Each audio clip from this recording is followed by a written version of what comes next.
Alabama Republican and former Auburn University football coach Tommy Tuberville said this. The Democratic Party, they have a majority. They could stop this crime today. They want crime because they want to take over what you got. They want to control what you have. They want reparation because they think the people that do the crime are owed that. Bull. They are not owed that. Okay, so let's talk about crime.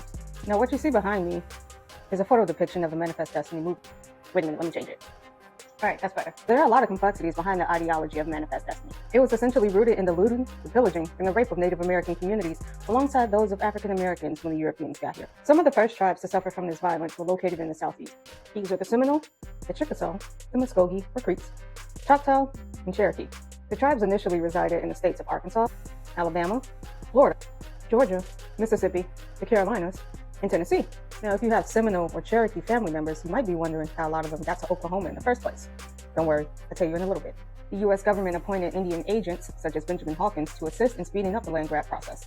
Hawkins was a representative essential to the cultural assimilation of the Chickasaw and Cherokee tribes.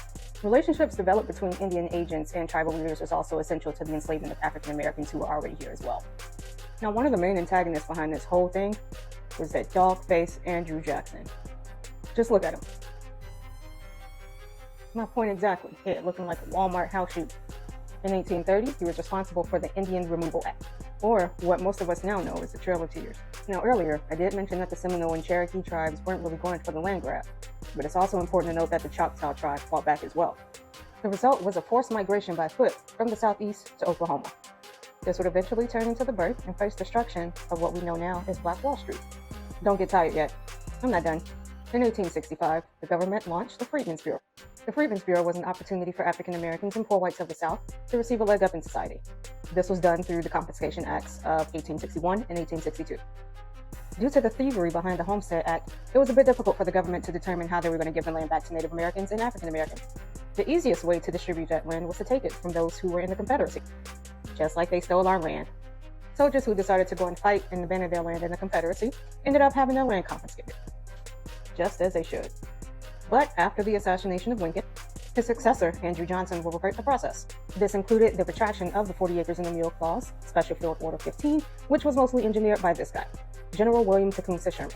So with no land, scarce opportunities, and clan members forming unions in order to keep African Americans out of the growing Industrial Revolution, formerly enslaved African Americans were forced to return to the plantations of their owners and work for cheap labor or for free, just to survive. So when they ask you why reparations are being talked about now because it happened so long ago, tell them to track the history of their family assets. Ask them if they know who Fannie Lou Hamer is. Ask them what happened to that money that was deposited by African Americans into the Freedmen's Bank. And come back with the answer.